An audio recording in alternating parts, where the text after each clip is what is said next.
Bonjour les coquettes, bienvenue sur ma chaîne, j'espère que vous allez bien. Bon, on est dans la lignée des bilans, bilan du mois de juin, et aujourd'hui je vous propose mon classement palette du mois de juin. Alors toutes les palettes que j'ai utilisées, que ce soit les palettes pour le teint, alors grande palette pour le teint, et toutes les palettes pour les yeux, des plus petites aux plus grandes. Et j'ai décidé pour cette fois-ci, peut-être qu'on continuera si ça vous plaît, de faire un classement des moins bonnes aux meilleures. Donc comme ça, j'ai 15 palettes à vous présenter, donc 13 pour les yeux et 2 pour le teint. Et puis bah voilà, si ça vous intéresse, n'hésitez pas à mettre les pouces en l'air et puis à me le dire en commentaire, comme ça on continuera les mois prochains. Sans plus attendre, c'est parti. Alors, la palette la plus décevante du mois, bon, en même temps, j'en attendais pas tant que ça, c'est vrai, mais je me suis dit pourquoi pas, des fois on a des bonnes surprises. Il s'agit d'une palette que j'avais achetée chez Primark, quand j'ai fait une petite escale à Primark il y a déjà un petit moment de ça. J'avais acheté la Color Artistry Amber Fire qui se présente comme ça. C'est une palette de 12 fards et qui est vendue 6 €. Alors, en soi, c'est pas bien grave si elle n'est pas terrible parce que je ne me suis pas ruinée, mais quand même. Alors, en soi, elle ressemble, comme ça en packaging, je trouve qu'elle ressemble beaucoup aux palettes de chez MAC, celles dans ce genre-là. Vous voyez, c'est un petit peu inspiration. Bon, c'est un petit peu dans le même sens, mais bon, vous voyez qu'on est quand même, dans l'inspiration. Alors, en soi, la Color Story était plutôt prometteuse. C'est une Color Story dans les tons bronze et qui se présente comme ça. Je vais vous montrer les swatchs. Je vais vous mettre les swatchs. Ah, puis alors j'en fous partout parce qu'il y a un fard qui est très... alors, j'ai réussi à faire un look à peu près correct avec, mais alors, je vous raconte pas le bordel, comment j'ai galéré. J'ai mis des couches et des couches. C'est sec, c'est poudreux, c'est pas pigmenté. C'est tout ce qu'on n'aime pas en fait. Donc voilà, je m'attendais à ce que les couleurs lumineuses soient très lumineuses. Je m'attendais à ce que ce soit des fards un peu crémeux et pas du tout. C'est sec, c'est chunky, c'est plein de paillettes qui tombent. C'est une déception. La deuxième palette qui ne m'a pas convaincue, c'est une palette de ma collection en fait que j'ai ressortie justement pour voir si j'arrivais à la faire fonctionner. Elle ne m'avait pas déjà fait bonne impression les premières fois où je l'avais testée, mais justement en faisant mon tri un petit peu, j'ai ressorti quelques palettes comme ça où j'avais un petit doute. Et il s'agit de la Santa Fe de chez BH Cosmetics. Alors je vous avais dit quand je vous ai fait la vidéo sur mes recommandations Beauty Bay, puisqu'elle était en solde cette palette là, elle se présente comme ceci.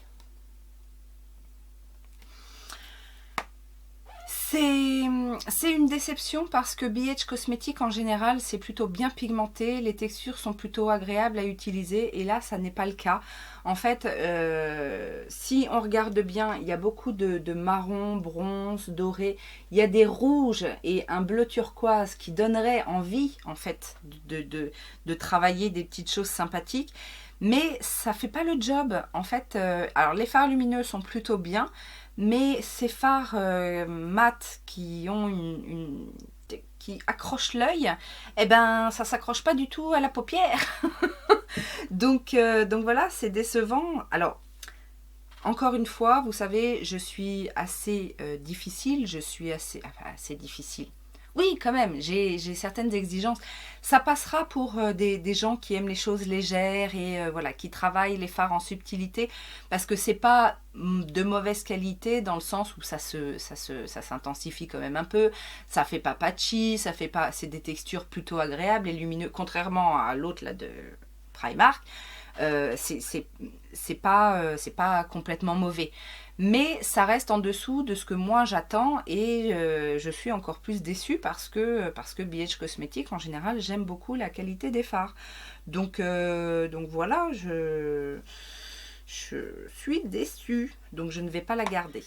Est-ce qu'on peut reparler 2 minutes? Pas longtemps parce que je vous ai fait une vidéo dédiée à la marque Woma et les 2 palettes que j'ai utilisées, c'est-à-dire la Blackmagic Poise et la Blackmagic Carnival. Ces deux palettes. Alors, celle-là d'abord. Celle-là, pourquoi? Alors, c'est encore une fois, c'est pas de la mauvaise qualité. Les fards là sont très très pigmentés. C'est assez joli. Les Color Story, bon après, celle-ci, je vous avais dit, il y a deux fards qui se ressemblent beaucoup. Une fois, bah, ces deux-là en fait, hein, ces deux-là se ressemblent beaucoup. Donc dans une palette de 10 fards, je trouve ça un peu limite quand même d'avoir deux fards qui ont à peine une tonalité de différence. Mais c'est par contre très pigmenté. Là où je suis déçue, en fait, c'est que normalement c'est 50 € une palette. Donc moi je les ai pas payés ce prix-là, je les ai payés 12 ou 13 €, un truc comme ça. Mais pour la qualité, moi une palette de 10 fards 50 €, je vous explique quand même, je m'attends à de la bonne qualité, des textures un peu particulières, une color story un peu particulière, peut-être un ou deux duochromes. Voilà, j'attends un peu plus que ça. Là, c'est une bonne palette, mais qui vaut pas 50 €. Là, je suis pas d'accord. Donc c'est pour ça que je la mets à ce niveau-là. Après, ça reste quand même au-dessus d'une qualité moyenne. C'est pas, hein, faut pas non plus cracher dans la soupe, mais ouais, sur des fards de ces tonalités-là, en fait, en gros, si on regarde de plus près, c'est bien pour la pigmentation, mais il n'y a que ça. Et aujourd'hui, des fards très pigmentés, de n'importe quelle couleur, on en trouve dans des marques beaucoup moins chères. Donc, pour moi, une palette de 10 fards à 50 €, faut qu'il y ait un truc différent. Faut qu'il y ait voilà, du duochrome, du multichrome, ou alors une texture un peu qui sort de l'ordinaire. Là, on est sur des bonnes palettes pigmentées, et point barre. Je mets quand même au-dessus la Carnival, parce qu'elle a une color story qui est un petit peu plus sympathique. Je la mets au-dessus pour la color story, mais en même temps, les couleurs métalliques, c'est pas... Là encore, vous voyez, pour ce prix-là, j'attends quand même une qualité, quoi. Donc,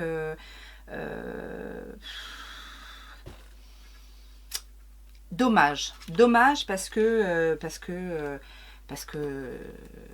le design est joli, la marque était plutôt prometteuse, mais à ce prix-là, non, je recommande pas. Je vais les garder, je garde ces palettes parce que j'arrive à les faire fonctionner et j'arrive à avoir des choses sympas. Et puis que moi, je les ai pas payées très cher. Tout est relatif, mais je vais les garder, histoire de les retravailler encore un petit peu, mais je suis déçue, encore une fois. Alors là, on va rentrer plutôt dans les palettes où je suis plutôt contente. J'avais ressorti de ma collection cette petite palette de chez Delancey, en fait, qui s'appelle la Put Stardust in Your Eyes, et qui est une palette...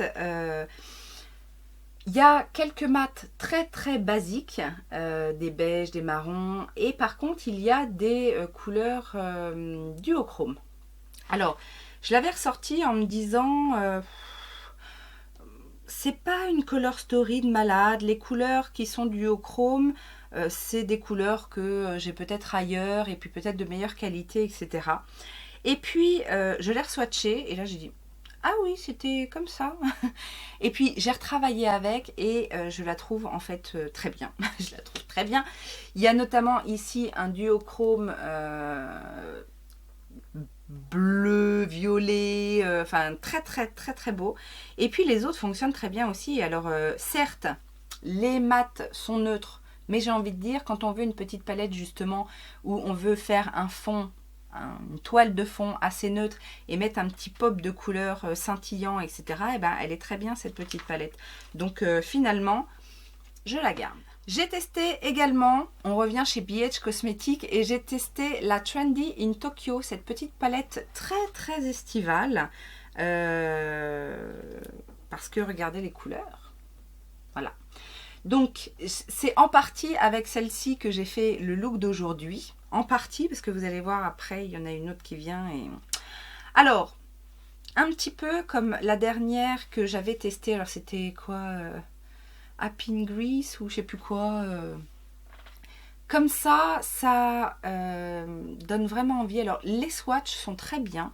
Il y a quelques petits fards qui sont un peu décevants, comme ce jaune pâle ici, mais en même temps c'est un jaune pâle, donc mais bon, il a fallu quand même que je passe plusieurs fois pour avoir une intensité.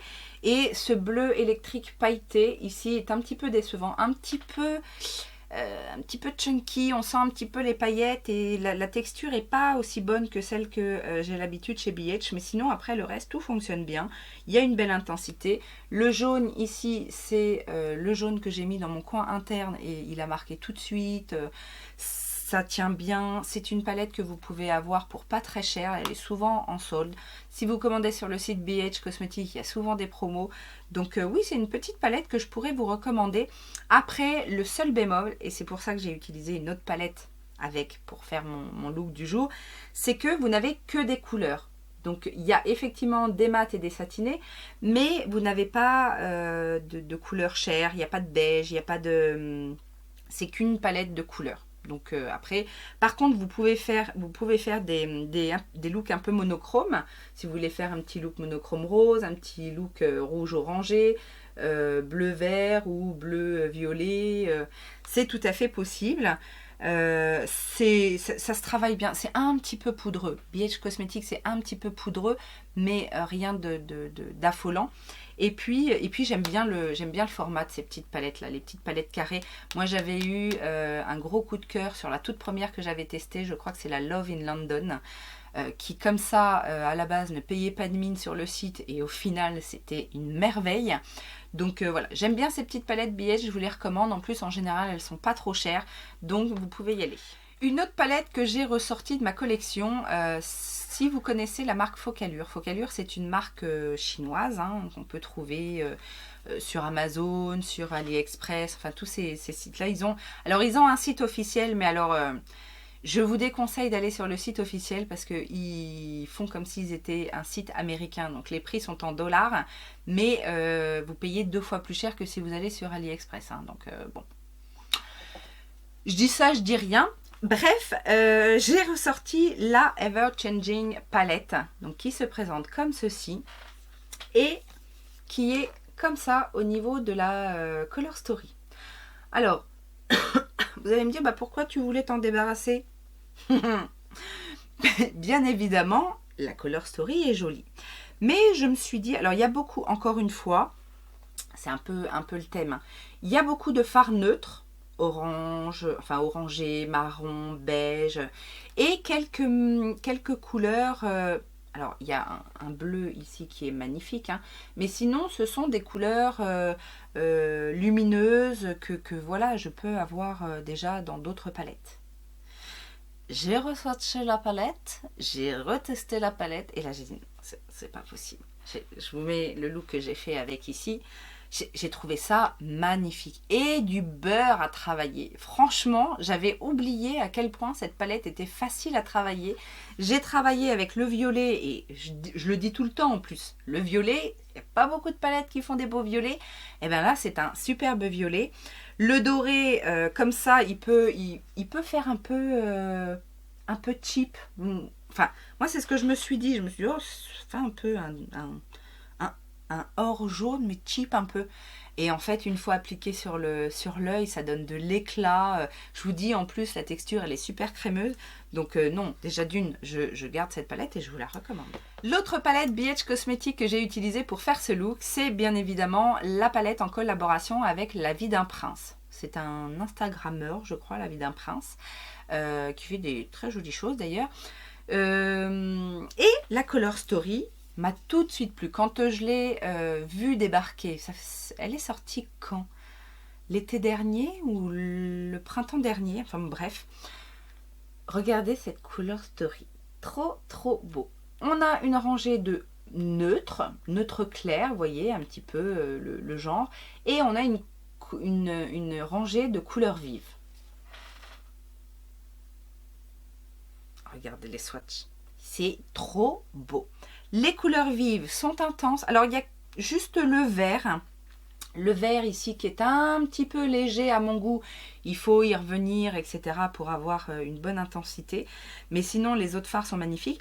Et la rangée de neutres, très bien. Ce sont des fards mat qui fonctionnent très très bien, qui s'intensifient, qui poudreux, mais un peu moins que la Trendy in Tokyo. Et alors, le Métamorphosis, ici, ce phare-là, qui paye pas trop de mine dans la palette, il est superbe. C'est un superbe corail, doré corail, orangé. C'est vraiment une très très jolie couleur et qu'on ne voit pas tant que ça. Est-ce que vous allez bien la voir? Ouais. Non, c'est vraiment très très joli. Ça vient rehausser un petit peu les maquillages un petit peu nude. Ou alors, sur une des couleurs, ça vient donner un petit effet de lumière super. Et puis encore une fois, c'est une palette qui coûte pas très cher dans les palettes BH. En général, les palettes BH sont, bon, c'est simple, cartonné, etc. Vous avez toujours un petit miroir en général. Mais là, ouais, j'ai beaucoup aimé. Donc, je préfère celle-là à la Trendy in Tokyo parce que celle-là est plus complète. Il y a un petit peu moins de déclinaison dans la couleur, puisque du coup, il y a cette rangée de fards un petit peu neutres. Mais j'aime bien le fait qu'on puisse jouer avec les deux, en fait. Soit on veut du très coloré, là, dans ces cas-là, on a notre ligne qui nous permet quand même de faire des petites choses. Soit on veut du neutre, ou alors on mixe les deux. Ce que la Trendy in Tokyo ne permet pas, puisque si vous voulez un peu de neutre et juste mettre une touche de couleur, il faut aller piocher ailleurs. Mais j'ai quand même eu l'impression que la qualité était un petit peu meilleure dans celle-ci, mais c'est pas grand-chose. Vraiment, là, c'est du chipotage. Une jolie découverte, mes amis, avec cette toute petite palette de ELF. Je l'avais prise lors de mon dernier haul ELF sur le site officiel, que j'ai réexpédié, etc., etc. Donc, ce sont les Bite Size Eyeshadow, et moi, j'ai la Hot Jalapeno. Jalapeno. Donc c'est la palette de vert, 4 couleurs, mais alors d'une intensité. J'ai réussi à faire avec cette palette de 4 fards un make-up que j'aurais pu faire avec la Métropolis de Natasha Denona, avec ces palettes-là. Je n'ai eu aucun problème à utiliser les fards. Ça, c'est intense, ça tient bien, ça se blende facilement, les couleurs se matchent bien entre elles. Je crois que c'est 3 $. 3 $. Mais j'avais eu, alors celle-là, je l'avais eu, je crois, dans la Trend Mood Box, une palette de chez Dominique Cosmetics, donc la Latte 2. Elle avait fait la Latte 1. Est-ce que c'est pas sa toute première palette d'ailleurs, la Latte 1? Bref, elle a fait une Latte 2 et qui se présente comme ceci. Alors, au niveau de la Color Story, ça paraît un petit peu simple, mais si vous aimez ce genre de teinte, c'est de la super cam. On a un beige ici, on a des teintes neutres, des lumineux qui sont magnifiques. On a 2 chocolats, un chocolat froid et un chocolat chaud. J'adore le chocolat. À boire ou à manger, à mettre sur les yeux, sur les lèvres. J'adore le chocolat. Non mais j'aime cette harmonie en fait de brun, doré, bronze avec ces 3 petits pops de couleurs, mais c'est pas du néon, c'est pas du pastel, c'est entre les deux, c'est très original je trouve et avec la qualité Dominique Cosmetics que j'aime beaucoup, franchement plus je découvre et plus j'aime la marque, en tout cas les fards pour les yeux. Donc ouais, c'est une très très jolie palette. Pareil, j'ai pas eu de problème pour travailler les fards. Les fards de couleur là, ça peut être bien pour faire soit, vous savez, un petit coin interne un petit peu coloré, ou alors un ras de cils inférieur. Vous faites un petit smoky ou un petit dégradé dans les tons marrons en haut de manière neutre, et vous faites juste le ras de cils un petit peu coloré, ça peut être super sympa. Et je trouve que cette palette là permet de faire ce genre de choses. Donc voilà. Une autre petite découverte, et alors là, j'aurais pas parié.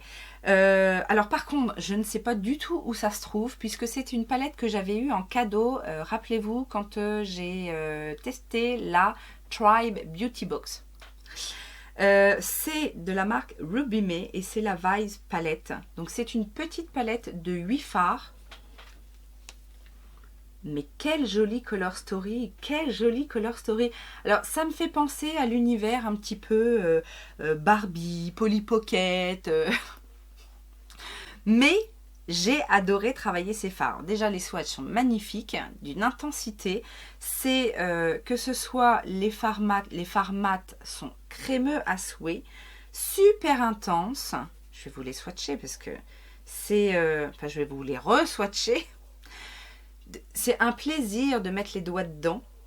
C'est entre... Alors, j'irai pas jusqu'à dire crème parce que ça n'a pas le côté fondant. Enfin, ça n'a pas le côté fondant d'un fard crème, mais c'est un petit côté soyeux. Et puis, une très belle intensité avec un seul passage. C'est super sympa à utiliser. Et puis, alors, les métalliques sont métalliques. Donc, et là par contre on est sur du fard très crémeux, du foil, ce qu'on appelle du foil, c'est-à-dire que on a un fard qui tout de suite accroche et ça se travaille bien. J'ai pas eu de problème pour travailler les fards. Le doré, je vais vous montrer aussi le doré. Le doré, c'est un doré assez classique, mais un très beau doré. La texture est... les fards mat ne sont pas poudreux du tout, ça tient du feu de Dieu. J'ai même pas eu besoin d'utiliser une base à paupières pour cette palette. Donc ça, si je retrouve Ruby May, je vais essayer de les trouver sur Instagram. On arrive vraiment dans... Là, on arrive dans le... ah bah non, j'allais dire top 5, mais non. Ça, c'était la 5e. Top 5. Top 5, on est avec ça. Là, on rentre sur du lourd, des produits que j'ai vraiment adorés. Et ma première palette pour le teint que je vous présente, c'est la palette de chez Ofra. La On The Glow palette, qui est une palette merveilleuse, qui se présente en fait avec 6 full size pour le teint. Donc on a ici un bronzer. Donc c'est le... oh, j'ai du mal. Americano Bronzer. Au milieu, vous avez ici encore un bronzer, mais vous avez une petite part d'highlighter là. Donc vous avez plusieurs teintes de bronzer et une petite teinte d'highlighter. Donc vous pouvez construire en fait le bronzer que vous voulez, plus ou moins chaud, plus ou moins lumineux. Ça c'est plutôt sympa. Je me suis amusée à ça et ça fonctionne assez bien. Donc ça, c'est le Egyptian Clay Bronzer. Tout ça, vous les retrouvez en mono, hein.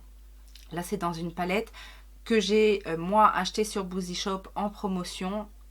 Ofra sur Boozy Shop, ça vaut le coup parce que c'est souvent en promotion, plutôt des bonnes promotions, et régulièrement ils font des codes supplémentaires pour avoir genre plus 20% ou, donc là dans ces cas là ça vaut le coup. La palette est vendue 120 €, sachant qu'un mono chez Ofra c'est quoi, c'est entre 35 et 40 € je crois, ça doit être 35 € de mémoire.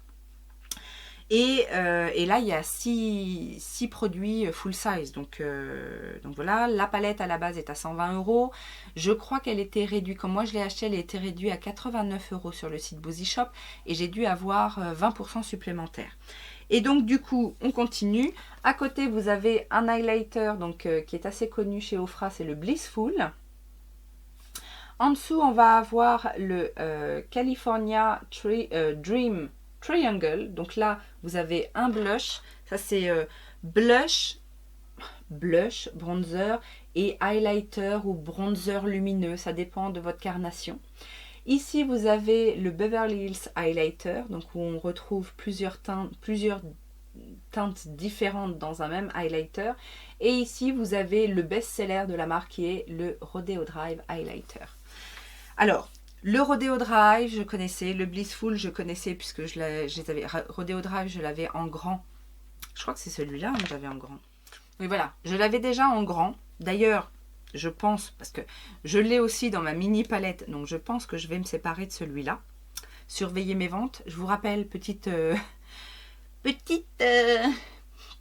guillemets, je mets mes produits en vente sur ma page Facebook, Les Coquetteries de Laetitia. lien en barre d'infos, n'est-ce pas? Bref. Donc je vais certainement me séparer de celui-là, puisque je l'ai dans la palette et que je l'ai en plus dans ma mini palette. Donc on va pas exagérer avec les backups, hein, n'est-ce pas? Même si ce sont de très très bons produits. Mais avant que j'ai terminé tout ça, je pense qu'il va se passer du temps. Et donc parfait, j'ai envie de vous dire... les produits teints de chez Ofra sont de très très bonne qualité. Je reviens pas sur les highlighters, je vous en parle, je vous saoule avec depuis l'année dernière. Là j'ai un petit peu plus découvert les bronzers et franchement, alors c'est très pigmenté, il faut faire attention à ça. Si vous avez tendance à avoir la main lourde, éviter. C'est très pigmenté, mais par contre quand on utilise le bon outil, le bon pinceau, etc., ça se diffuse très très bien et ça tient surtout très très bien. Donc non, je suis ravie de cette palette. C'est vraiment un coup de cœur. On repasse aux yeux avec Morphe et la palette Jaclyn Hill volume 2. Bah oui. Alors, j'ai pas pu l'utiliser comme j'aurais voulu. Vous avez vu, j'ai quand même utilisé pas mal de palettes. J'ai fait pas mal de tests et de retests. Mais le peu que j'ai utilisé, bah oui. Hein. Alors, il y a beaucoup de fards, il y a beaucoup de déclinaisons. Il y a des fards qui peuvent se ressembler un petit peu, mais c'est un peu l'idée aussi quand on a ce genre de palette, c'est d'avoir un camailleux de plusieurs couleurs. Et moi, ça, j'aime bien. Il y a des fards duochrome qui sont magnifiques, notamment le I'm in It, celui-ci qui est une base blanche un peu transparente mais avec des reflets rose violet comme ça. On a ici le Unpowered qui est un rouge avec des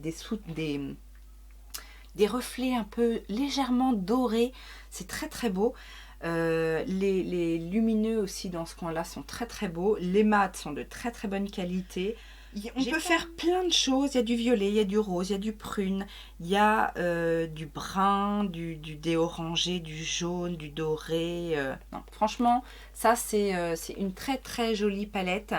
Alors, si vous kiffez ces couleurs là, je trouve que dans cette harmonie là, c'est une de mes plus belles palettes. Parce qu'en plus, c'est assez équilibré entre les mats et les couleurs satinées. J'en ai une qui pourrait venir challenger le truc, mais c'est quasiment que des lumineux. Il n'y a pas beaucoup de mat. Alors que là, on a quand même une bonne base de travail.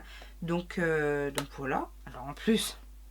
Morphe ces derniers mois fait des promos à tout va, donc surveillez si elle vous intéresse, vous allez certainement pouvoir l'avoir à moins 50%. Hein. On repasse au teint et ma palette Natasha Denona. Ouais. La Diamond and Blush, donc en citrus, puisque bon maintenant vous le savez, j'ai craqué sur l'autre qui s'appelle Carla. Je sais plus. Comment tu t'appelles? Comment tu t'appelles? Comment tu t'appelles? Je m'appelle. Comment tu t'appelles? Je m'appelle. Oui, l'autre s'appelle Daria. Rien à voir. Mais la citrus, alors la Daria, je ne l'ai pas encore testée, hein, ça fait pas longtemps que je l'ai. Mais la citrus, rappelez-vous, cette fameuse palette avec trop de lumière. Avec cet highlighter jaune citron. Enfin, qui tire un peu sur le vert en fait techniquement, mais sinon tout le reste est magnifique. Juste un petit bémol, mais c'est tellement pas grave. Juste le blush poudre en fait est assez léger. Après c'est peut-être aussi parce que j'ai pris des couleurs et que c'est un rose pâle, c'est un rose gold en fait assez clair, donc clairement actuellement avec un petit hâle ça donne pas grand chose, mais cet hiver je suis sûre que ça ira mieux déjà. Alors du coup pour intensifier, voilà, faut mettre le petit blush crème et après éventuellement venir le fixer avec le blush poudre, Mais, enfin, pas forcément, hein, vous pouvez juste laisser le blush crème. Mais alors, les glow, même le glow cream base, là, c'est même tout seul, c'est joli. Le diamond powder, c'est un voile de paillettes, mais tellement fine. Vous savez, c'est un effet scintillant, mais en subtilité. Si vous n'aimez pas les paillettes, vous aimerez quand même ce produit-là, parce que c'est magnifique. Donc voilà, c'est pourquoi, numéro 2, hein. C'est pour ça, en fait, j'ai tellement kiffé cette palette-là que j'ai acheté l'autre. Parce que je me suis dit, c'est pas possible, c'est trop beau produit. Alors, pour information, alors c'est ça que je me disais. Ah non, c'est pas les mêmes, hein. Je disais, le Diamond Powder ressemble. Mais non, non, c'est pas les mêmes, en fait. Le Diamond Powder, ou alors c'est le Glow Extreme. Non, non, c'est pas les mêmes non plus, les plus foncés. Non, non, non, ça ressemble pas, hein. Je pensais, en fait, je voulais mettre l'une à côté de l'autre. Hop, faut pas que je fasse de bêtises. Est-ce que vous allez voir quelque chose? C'est pas les mêmes. Alors, au premier abord, on pourrait penser que la Daria est plus claire. Mais quoique, le blush cream... Ah non. Le blush cream de la Daria est plus rose, et alors que l'autre est plus corail, en fait. Je sais pas si vous avez... Ah, je sais pas si... Oui, ça se voit bien à la caméra. Si, si, ça se voit bien. Et alors, le Diamond Powder, je vais le faire sur l'autre... Alors... On ne voit pas énormément de différence en fait au niveau du Diamond Powder parce que donc les poudres de diamant, puisque comme leur nom l'indique, ce sont des paillettes. C'est une poudre super, c'est super soyeux. Limite ça me, un peu comme quand on touche de la soie. C'est ouais, on voit pas de différence. Franchement, on voit pas de différence. Là, dans le pan, on voit la différence parce qu'effectivement, comme c'est compressé, on a un petit peu plus le sous-ton qui ressort. Mais sur la peau, il y a peut-être, si, il y en a peut-être des plus argentés. Dans la Daria, c'est plus argenté et c'est un petit peu plus doré dans la citrus. Mais alors, c'est vraiment pas flagrant. Enfin bref, voilà. Pour l'instant, pour ce mois-ci, en tout cas, la citrus est dans mon top 3, du coup. On verra pour la Daria plus tard. Hein. On n'y est pas encore. Et... Tadam, alors oui, je sais. Je pensais qu'elle allait revenir. Mais non, elle n'est pas revenue. Donc, bon, bah, écoutez, je suis désolée. Surveillez les sites de seconde main ou les pages d'échange et de revente de make-up, on ne sait jamais, mais la 24A Artist Pass de chez Morphe est ma palette avec laquelle je me suis le plus amusée, et pourtant au tout départ, il y a longtemps, elle était dans un anti-haul. Eh ben, comme quoi, il n'y a que les bêtes qui ne changent pas d'avis, comme on dit. Je vous en ai parlé dans une vidéo dédiée. C'était la vidéo en collaboration avec Marie Mon Ange. Si vous ne l'avez pas vue, je la remets là. Magnifique! Voilà, j'espère que cette petite vidéo vous aura plu. N'hésitez pas à mettre les petits pouces en l'air et à me soutenir si vous voulez que le mois prochain, on recommence ce genre de petits... top 15, et puis abonne-toi si c'est pas fait, enclenche la cloche de notification pour ne rien rater des coquetteries, et si tu as un petit peu de temps, Utip pour regarder une pub ou deux, ça soutient le travail. Je vous remercie énormément, ça fait plaisir, je vous adore, et je vous fais plein de gros bisous et je vous dis à très bientôt.